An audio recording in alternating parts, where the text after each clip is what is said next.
Hello everyone, मैं कोमल अरविंद। आज बात करते हैं कि आप कहाँ स्टक हैं, आपको इस समय क्या हील करने की ज़रूरत है। क्योंकि स्पेसिफिकली क्या आप बार बार नंब आउट हो रहे हैं? अगर हाँ, तो ये सबसे बड़ा ऑब्स्टेकल यही है आपकी जर्नी में।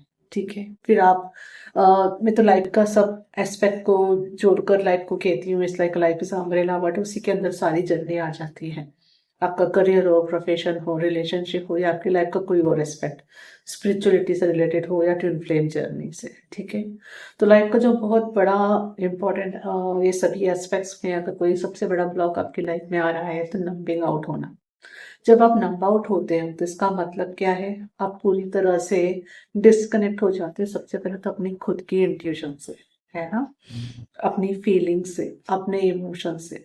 तो इस वजह से फिर क्या होता है, जो कॉलिंग आ रही है आपके प्रोफेशन के लिए हो सकती है, आपके रिलेशनशिप्स के लिए हो सकती है, आपकी हीलिंग के लिए हो सकती है, आप उससे समझ नहीं पाते क्योंकि आप अपने फीलिंग्स और इमोशन से पूरी तरह डिस्कनेक्ट है। उसकी वजह क्या होती है? देखिए, जब भी हम स्ट्रेस होते हैं या हमें डर लगता है तो हर किसी के का नर्वस सिस्टम अपने तरह से रिएक्ट करता है। कोई जनरली फ्रीज हो जाते हैं। जो लोग फ्रीज हो जाते हैं उनको हम कहते हैं इट्स लाइक अ नंब आउट हो जाते हैं। वो उस समय के लिए सेफ फील करने के लिए उनका नर्वस सिस्टम उन्हें पूरी तरह से फ्रीज कर देता है। तो आप उस दौरान क्या कर सकते हैं? पहली चीज, एक तो पहली चीज होती है अवेयरनेस। तो आज अगर आपके अवेयरनेस में आ गया है कि आपकी टेंडेंसी है कि आप फ्रीज हो जाते हो, तो नेक्स्ट टाइम अपने आप को वहां ज्यादा सेफ्टी देने की जरूरत है, पता करने की जरूरत है वो कौन से एरियाज है जिसको लेके जब आपको ट्रिगर आता है तो आप पूरी तरह फ्रीज हो जाते हैं। तो आप अपने आप से जुड़कर ये देख सकते हैं वो एरियाज़ कौन से हैं।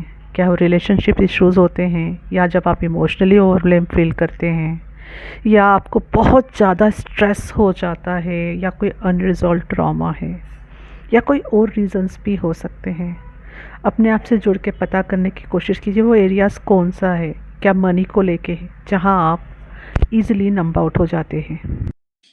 आप इसके लिए जर्नलिंग कर सकते हैं, आपको इजीली पता चल जाएगा। क्योंकि जनरली जैसे for example for me it is like relationships में मैं जल्दी फ्रीज हो जाती थी।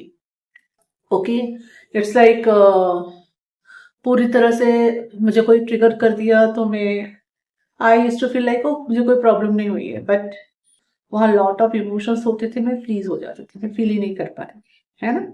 फिर मैं अवेयरनेस में आया, मैंने उस पर काम किया, तो अब ब्रीदिंग एक्सरसाइजेस ने बहुत हेल्प की। तो आप चाहे तो वो ट्राई कर सकते हैं।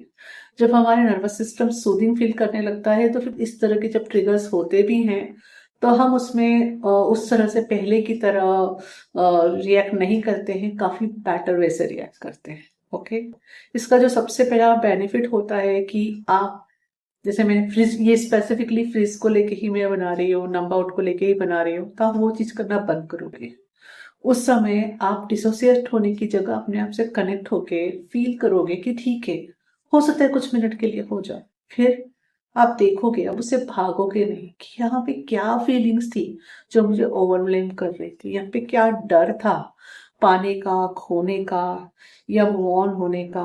किसका डर था? क्या छूटने का डर था जिससे, जिसकी वजह से आप उसे उसे महसूस नहीं करना चाह रहे थे, है ना। तो धीरे धीरे जैसे से आप अपने आप को सेफ्टी देते हैं, वह चीजें लेयर बाय लेयर सामने आएंगी। ओके, और जब ये चीजें सामने आने लगेगी, आप इसको प्रोसेस करने लगेंगे, तो जो बहुत इंपॉर्टेंट स्टेज होती है वो है पास्ट के वह अनुभव अब आपको याद आएंगे जहां आप पूरी तरह से ब्रोकन हो गए थे या दर्द में थे और आप नंब आउट थे, आपने उन्हें फील नहीं किया। तो यस, वो चीजें ऊपर आएंगी, but it is for highest good. वो रिलीज करने के लिए आएंगी क्योंकि अब आप रेडी हो उन्हें फील करने के लिए और रिलीज करने के लिए। और जब आप उसके साथ बैठोगे, उसे रिलीज करोगे, तो उस तरह के एक्सपीरियंसेस आपके जीवन से डिलीट होने लगेंगे, वैसे अनुभव आपके लाइफ में आना धीरे धीरे बंद होने लगेंगे। क्योंकि जो स्टक एनर्जी आपके अंदर थी, जिसकी वजह से आप ये चीज अट्रैक्ट कर रहे थे, वह रिलीज हो जाएगी। अंडरस्टैंड? तो सबसे मुद्दे की बात फिर से घूम फिर के आती है सेफ फील कर, है ना, कि हम अपने फीलिंग्स को के साथ बैठ सके, वहां सेफ्टी फील कर सके। याद रखिए, जो हम कहते हैं ना प्राणा या आपकी ब्रीथिंग, ये बहुत इंपॉर्टेंस रखती है। अगर आपको कोई भी हार्ट से रिलेटेड डिजीज अगर नहीं है तो बकायदा आप ब्रीदिंग एक्सरसाइजेस कर सकते हैं और ये आपकी बहुत हेल्प करेगी। ओके, जितना ज़्यादा आप सेफ फील करेंगे उतना ज़्यादा फास्ट आपकी जर्नी में बढ़ेंगे। अगर आप ट्विन फ्लेम जर्नी में है, सोलमेट जर्नी में है, या आपकी रिलेशनशिप में कुछ चीज़ें ऐसी बार बार रिपीट हो रही है, तो आप उन्हें पूरे अवेयरनेस के साथ देख पाएंगे। और सबसे इम्पोर्टेंट, आपकी इंट्यूशंस आपसे बात करने लगी कि आपको क्या स्टेप लेना है। जो पास्ट में आप डर कर स्टेप लिया करते थे, आप वह नहीं लोगे। हो सकता है थोड़े समय के लिए आपको आए कि आप वही चीज करो वापस, पर आप अपने आप को रोक लोगे। इस बार आप कुछ नया करोगे। अगर आपको नया रिजल्ट चाहिए तो एक्शन भी तो नई होनी चाहिए, राइट। तो नई एक्शन के लिए शुरुआत कहाँ से होगी? आपके अंदर से। आपके अंदर से जब आप अपनी इंट्यूशन से कनेक्ट होने के लिए रेडी होगे, और वो तब पॉसिबल है जब जो सिचुएशन आपको हमेशा ट्रिगर देती थी उसमें आप सेफ्टी ला सको, उसे फील कर सको, है ना। तो आप फेस कर पाओगे वहां क्या फियर था, क्या इल्यूजन था। ओके, वहां क्या हो सकता है और क्या नहीं हो सकता है। आपका फेथ बढ़ेगा गॉड पे, खुद पे ट्रस्ट आएगा। ओके, और यह चीज आपको हिम्मत देगी उस पैटर्न को तोड़ने की। तो प्रैक्टिकली ये होता है। जस्ट छोटी सी स्टेप्स लेनी है। अपने आप को ज्यादा से ज्यादा सेफ्टी दीजिए, अपने नर्वस सिस्टम को रिट्रेन कीजिए। Okay, it will definitely will work. Try करके देखिए। कोई सवाल है तो आप कमेंट सेक्शन में पूछ सकते हैं। Thank you. हरिओम तत्सत।